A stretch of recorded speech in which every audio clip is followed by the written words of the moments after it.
Have you gotten over Jannik Sinner's dominant 2024 yet? I sure haven't. We've seen more successful seasons. A guy named Novak Djokovic had a pretty good one last year, but Djokovic is pretty known by basically everyone. Seeing a player start the year with only a few titles overall and end it with a ton of hardware is amazing in a more unexpected way.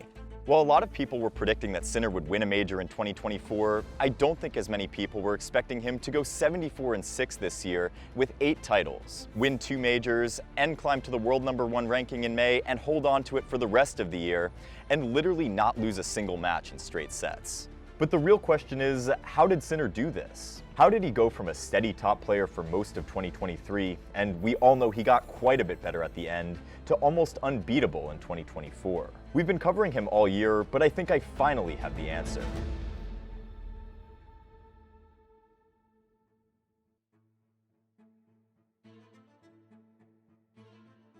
What better place to start than his first major title, and potentially his most impressive run all year? Remember, at this point in time, Sinner had only made one major semifinal before, but he made his second easily, beating tough players like Botic van de Zandschulp, Karen Khachanov, and Andrei Rublev without losing a single set. In his first 6 matches at the Australian Open, Sinner only lost his serve twice in total, emblematic of his dominant service game in 2024. In mid-2023, Sinner had actually changed his serving motion, going from a platform to a pinpoint stance. See how in this clip, Sinner keeps his feet apart? And by comparison, see how in Melbourne, Sinner brings his back foot up to meet his front foot before the serve. He also shortened his windup before the serve, developing a more efficient motion. Well, it didn't even take a year for the change to start paying dividends. Here's a chart from the ATP Tour website indicating how much Sinner's serve had improved between June and November in 2023.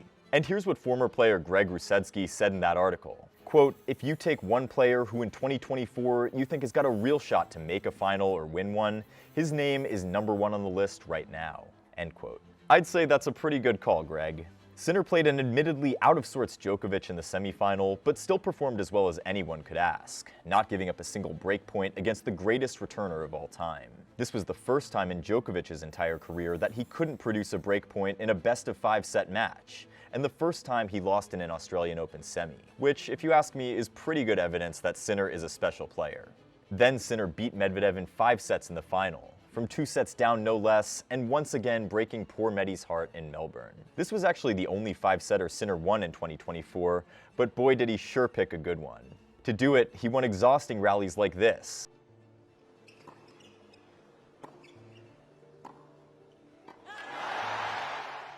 Against someone who's become famous for actually wanting to play them.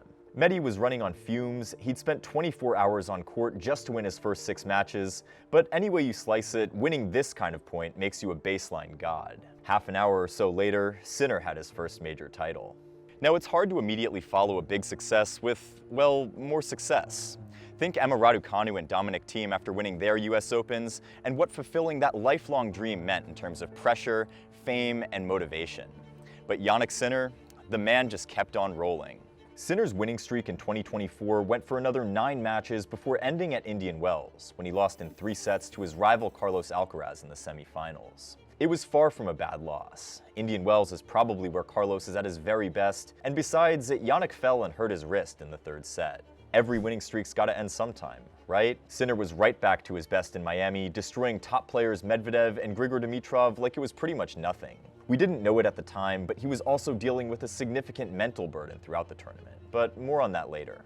There were some questions about Sinner on clay, given his second-round loss to Daniel Altmaier at Roland Garros in 2023. Even though a hip injury and a nasty virus wrecked his Roland Garros preparation, he still managed to make the semifinals still without losing a set. Guess he's not so bad on clay after all. In the semifinals, Sinner lost once again to eventual champion Alcaraz despite leading by 2 sets to 1. He was defending incredibly well early on and somehow hit shots like this despite suffering from hand cramps earlier in the set. Oh, and he adds there. But even though Sinner had a lead, Alcaraz managed to reach his shot-making peak in the 4th and 5th sets.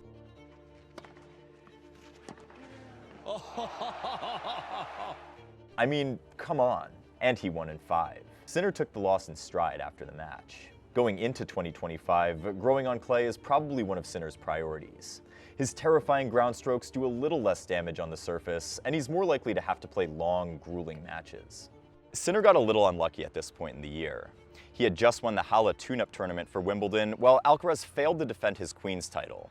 With that said, the only time that Sinner and Alcaraz faced on grass, well, Sinner came out on top, and that to me is pretty impressive.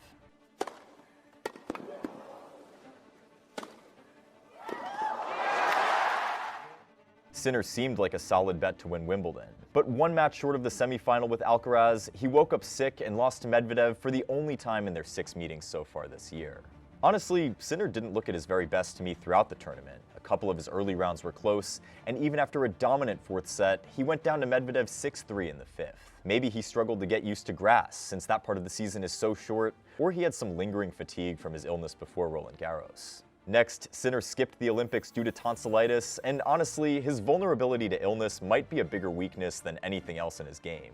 But Sinner would thrust himself right back into the spotlight by losing just 2 more matches for the rest of the season. After a hiccup in Canada, Sinner returned to winning ways in Cincinnati. But the day after he put Francis Tiafoe away to win the tournament, news broke that he had tested positive twice for the banned substance clostebol in March. I made an entire video breaking down the situation, so I won't go into too much more detail here, but definitely check it out if you haven't seen it. An independent tribunal ruled that Sinner had committed no fault or negligence, essentially accepting his justification for how the clostebol got in his system.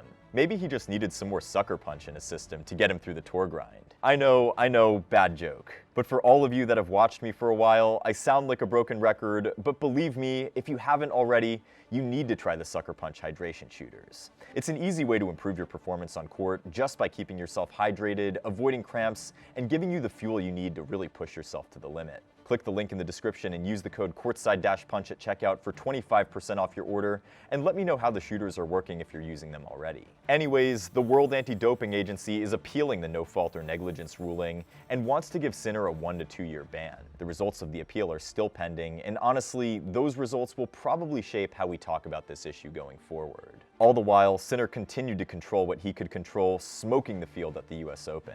Then in Beijing, Sinner lost for the 3rd straight time to Alcaraz, despite clearly having more chances to win. He even had a 3-0 lead in the deciding set tiebreak, but Carlos played one of his best tiebreaks of the year from there and reeled off 7 straight points. Going into 2025, another goal at the top of Sinner's to-do list should be to get the best of Alcaraz in a meaningful match. And no, before y'all come at me, the 6 Kings Slam doesn't count. Sinner did make a nice bag there, though. But in keeping with the theme of Sinner's 2024, he didn't stray from perfection for long. He won the Shanghai Masters, posting another win over Djokovic in the final. At the World Tour Finals, he didn't lose a set, or even more than 4 games in a set against anyone. He didn't have to play Zverev or Alcaraz, but it's not Sinner's fault that his biggest rivals lost before they could get to him. What stood out to me during this period was how hard it was for Sinner's opponents to hurt him. Sure, he lost to Alcaraz in Beijing and narrowly escaped Zverev in Cincinnati, but at the same time, most of his opponents were struggling to beat Sinner off the baseline, much less get close to winning a match against him. Sinner just had an answer for everything, and honestly didn't even have to work that hard to win a lot of these matches. He had an amazing start to the season, but by this point of the year, he had just become even more reliable and difficult to beat. And if you thought Sinner was done after the ATP Finals, joke's on you. He led Italy to their 2nd straight Davis Cup win with a helping hand from Matteo Berrettini. I'm sure he'll be showering himself in Parmesan and prosciutto in the offseason. Now you know that Jannik Sinner became basically unbeatable in 2024, especially when it came to opponents not named Carlos Alcaraz. But how did he do it? Honestly, he's improved so much since 2023 that if I was to list out all the reasons, well, we'd be here all day. Anyways, let's dive into a few of the key top points. Like every point in tennis, we have to start with the serve. Earlier, we talked about Sinner's shift from a platform to pinpoint stance. That change worked wonders in 2024. Sinner held at an astonishing rate of 91.5% over the season, the best of anyone on tour. That's giving up 1 break in every 12 service games. Sinner has smartly prioritized accuracy over raw pace, disguising his first serves well and hitting the very corners of the boxes. As another player who developed a great spot serve would say, not too bad. Endurance, though, was one of Sinner's biggest weaknesses before this season, and honestly, I think it's an area that remains to be worked on. In previous seasons, Sinner struggled to hold up in tough matches, and he got injured a little too much. But he spent a lot of time adapting his body to the rigors of professional tennis. Late in the 2023 season, he spoke about committing to strength and conditioning training alongside practicing forehands and backhands in a New York Times piece by Cindy Schmerler. Though he's since parted ways with his physio and fitness coach for their role in his 2 failed drug tests earlier this year, progress is evident. Sinner rarely ever bails out of rallies anymore. At this point, I like his chances just as much as Medvedev's when they start trading backhands. And the only time his physicality seems to betray him is in the fifth sets of matches in the majors. He's still got a losing record in those overall, though I can't imagine that'll be the case for much longer. I also think Sinner has done a great job managing his schedule. He had to miss the Olympics and he pulled out of the Paris Masters, but I'd say Sinner's results after those short layoffs speak for themselves. The tennis season is grueling, and it's better to play well at the most important tournaments than stretch yourself too thin trying to win everything.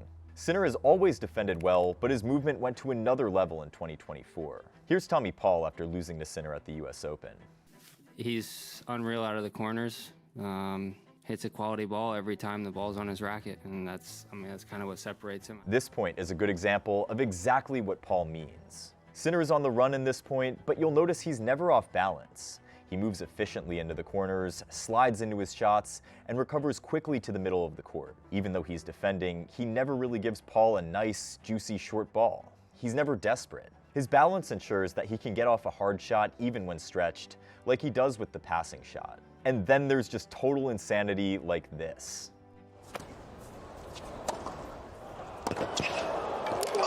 The pace Sinner gets on the stretch is beyond words. I'd guess this is the benefit of his growing experience.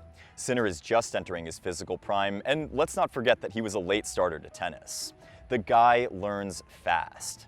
With more seasons under his belt, he's only going to continue learning the finer points of tennis movement.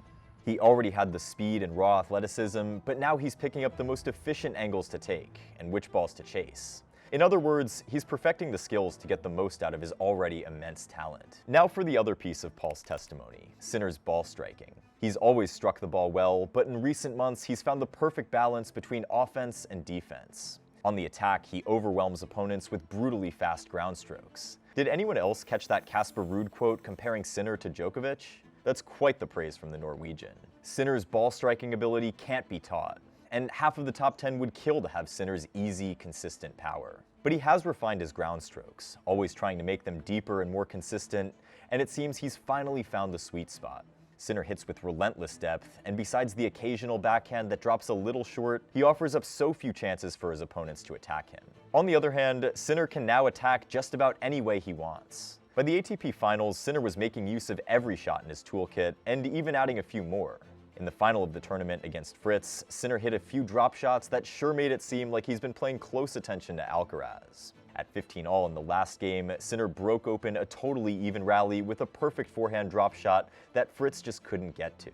If Sinner can hit that shot consistently, his opponents will be in even more danger on the baseline. His backhand down the line has always been a strength, but he was extra aggressive with it here. I don't think this was so much due to a technical improvement, but just a willingness to learn. It might even go back to his childhood. Sinner has switched sports before, so adding a couple of new strings to his bow on the tennis court might not be as big of a challenge for him as it is for others. Of course, Sinner is also just an incredible talent. The Italian skiing community is probably still sad that he chose a different sporting path.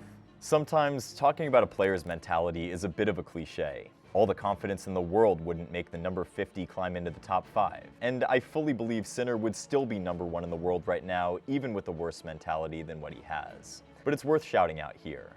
Let's go back to his Roland Garros loss to Carlos. Even though Jannik's preparation for the tournament was compromised, the loss had to sting. He had a lead in a huge match, and he just couldn't hang on.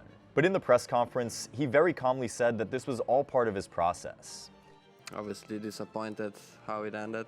But you know, it's part of my growing and the process. Honestly, part of me was confused. To most players, reaching number 1 and winning a major is the end of the process. But that quote made me realize that Sinner had even greater ambitions, and he's more than happy to lose a match, even as big as a major semifinal if he has to, as long as he can stay on the path that he's laid out for himself. I can only guess what his goal is. 10 major titles? 15? Let me know what you think in the comments. Anyway, that quote told me that Sinner has a one-track mind for pure tennis greatness and wants to keep everything as stationary as possible in his life, even if that mindset contributes to him delivering some eyebrow-raising quotes about his girlfriend and fellow tennis player Anna Kalinskaya. Sinner's ability to compartmentalize has stood out as well this year. You'd have never known that an anti-doping violation was weighing on his mind early in the season, and when the news broke to the public before the US Open, he seemed mostly unaffected as well. He went down a set in a break to Mackie McDonald in the first round, but he won the tournament mostly on cruise control after that. I don't think many players would have been so cool-headed in the same situation. And I think it's safe to say that Sinner is just as tough mentally as he is from the baseline. After winning the ATP Finals, Sinner talked about needing to make adjustments in the upcoming offseason, but he knows those adjustments are still worth making even though they're small. Sinner has changed big stuff like his service motion, but he's also added little things, like a bit more rally tolerance or using the forehand drop shot a bit more frequently. Even though Jannik's peak level is astonishing, it's his floor that makes him truly better than the rest on the ATP Tour. There's just no part of his game that stands out as being any worse than the rest. He's an elite server, returner, and elite baseliner, so when one of those parts of his game isn't firing on all cylinders, he can just lean on his other elements to pick up the slack. This doesn't speak to his improvement in an individual area, but his game as a whole. Almost everything got better, and that owes to his willingness to improve everything and therefore tweak any part of his game. That's not easy for a tennis player, especially one who usually gets taught to get back to themselves no matter what. It's the truly great ones, though, who can retain confidence while making adjustments anyway, and I think Jannik Sinner is in that group. The one stat that best displays Sinner's high floor, he didn't lose a single match in straight sets this year. In 2023, he lost 6, and among those losses were Novak and Carlos, but also Dusan Lajovic and Emil Ruusuvuori. Now, you have to wonder if even the best players in the world will be able to straight set him in 2025. When you consider all of Sinner's skills together, it's no wonder he's so hard to beat. He's turned himself into someone who can defend as well as anyone else, but he also hits every ball with power and depth. It's hard enough to get him on the defense in the first place, and once you do, good luck finishing the point. There's just no weak spot to aim at, and you can't count on him making a bunch of mistakes like you can with some of the other top players. That doesn't mean there's no room for improvement. Every now and then, Sinner will drop a backhand short, and Alcaraz pummeled many of those with his inside-in forehand this year. Sinner can also clean up his net skills a little more, and he can improve his durability in fifth sets. But we're nitpicking here. Against most opponents, you wouldn't even know that those are weaknesses. Sinner is so good at protecting his game that they'd seem like strengths against pretty much anyone not named Alcaraz. Even in his matches with Carlos, Sinner has had enough success that I can't critique him too much. He had chances to win all 3 of their matches this year, especially the ones at Roland Garros and Beijing. Something he might want to think about is going for broke a tiny bit more. Jannik is a master at playing high-margin offense, but to topple Alcaraz in his shot-making, he could have to take some more risks. But it's also possible that his greater consistency will win out next time, and Alcaraz won't be able to conjure the same magic on big points. I hope we get to see this matchup more next year, and maybe in a major final at last. Sinner's 2024 will certainly stand the test of time as one of the great seasons, even with the close company of the big 3. It's funny, we were all so caught up in what would come after Federer, Nadal, and Djokovic, and it turns out we already have a season nearly as dominant.